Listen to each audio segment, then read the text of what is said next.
All right, so today, this is my 2020 Accord Sport 2.0T. Doing a little bit of work to it. We're gonna be rotating the tires, adjusting the camber up front, mostly on this wheel right here, because when I hit certain dips, it scrubs a little bit.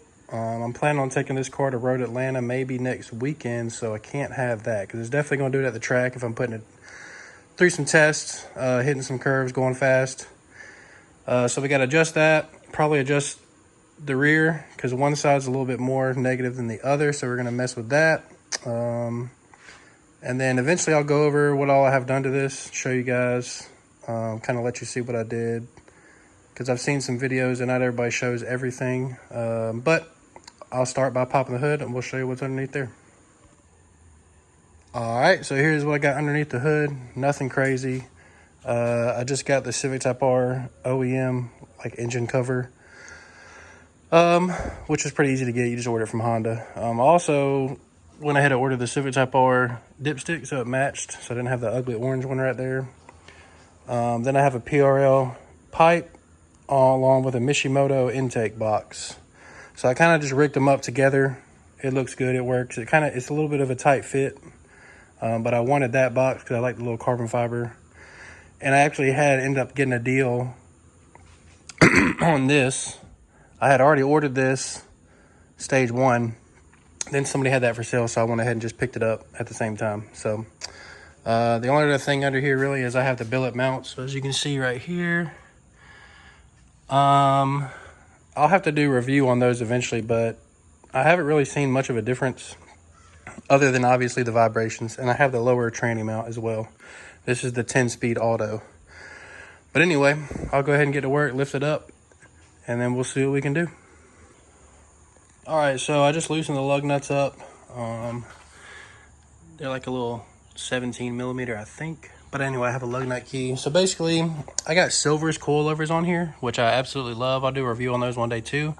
But I have upper camber plates up here. As you can see, can't get to the bolts. So you really got two options.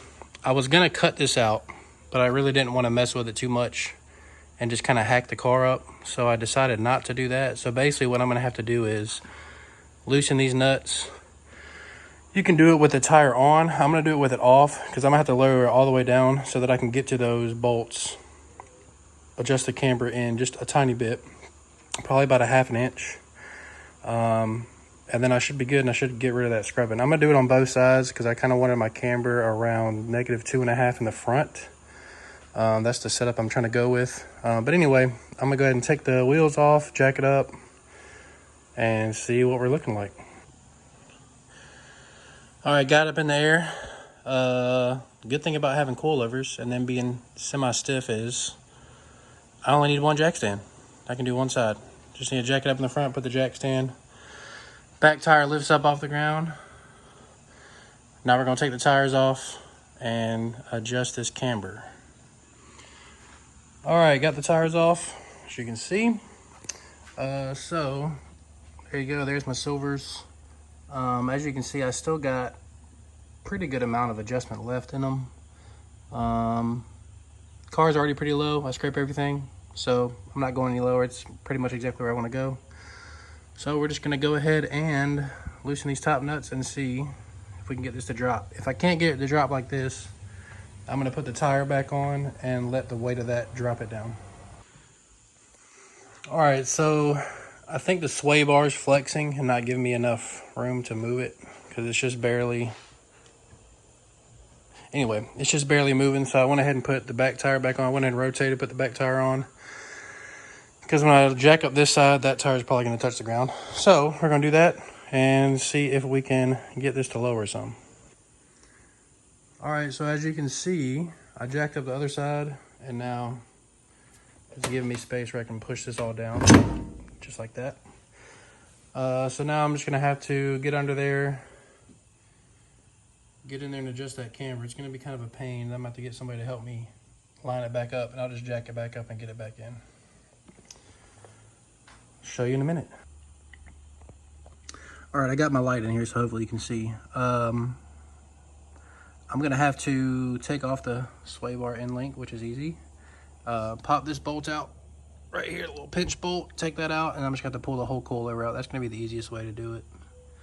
And then just pull the whole coilover out and adjust it that way. All right, so pulled it out. It's pretty simple. Once you have coilovers, it's pretty easy to get the coilovers out. The stock shocks and springs are kind of more of a pain. But like I said, take the pinch bolt out this here, take this nut off of this. Then you just kind of wiggle this. Wiggle it down, and it'll eventually come out. But the stock ones are a little bit harder because obviously they're a lot taller. So, but anyway, so we got it out. Now we're going to loosen up these Allens. Right now I have it pretty much, might be kind of hard to see. It's almost in the middle, but what I'm going to do is I'm going to move it in a little bit and adjust it, and we're going to see what it looks like. And we should be good. I just need a little bit of an adjustment, not a whole lot. So here we go. All right, got it adjusted in. So basically I moved it. The middle was about maybe right here, right in between these two lines. And I just moved it a little bit right there. Should be enough for what I'm trying to do. All right, so next I got the jack, put it up underneath kind of the ball joint, lifted it up. That way I can get the sway bar end link in there. But I lined all these holes up, got them out just a little bit. Just stuck the nut on there so it'll hold it, because then I'm just going to let it down just a tad bit to get this sway bar end link straight and bolt it back up. All right, so now we're on the other side. We're going to do the same thing. Take this pinch bolt out right here. We're going to take off this sway bar end link right here. Also, I noticed in a lot of videos, people, when they put coilovers on, they don't show the passenger side. I'm not really sure why. I figured it out when I put my coilovers on. You gotta get this axle out because this knuckle does not move down far enough for you to pop the stock strut out. So what I had to do on that was, shut this down here so you can see. I took these nuts off, separated this rather than trying to pop that ball joint out because it's a pain in the butt. I separated this, that let me have enough room to pop the axle out and then move everything. So that's just a little tip for if you're doing coilovers on these 10th gen Accords.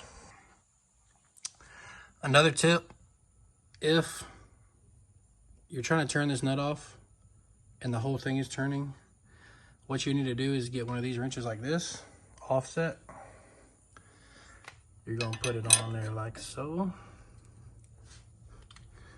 Get your Allen key, stick it in the end, if I can get it in there. Then you're going to have to hold the Allen key and turn the wrench at the same time. That way you can get it off. Sometimes they're a pain, sometimes they're not. Another tip. All right, this one was pretty much in the same spot. So we're going to move it and adjust it the same amount we just did the other one. Simple. All right, we got this thing all back together, as you can see. I did do kind of a little alignment, which I can kind of show you how to do a quick at-home toe set, just to kind of get your steering wheel straight, get the car tracking straight. But hey, this is it. Like I said, eventually I'm gonna do a little video on it. And here's what the back looks like.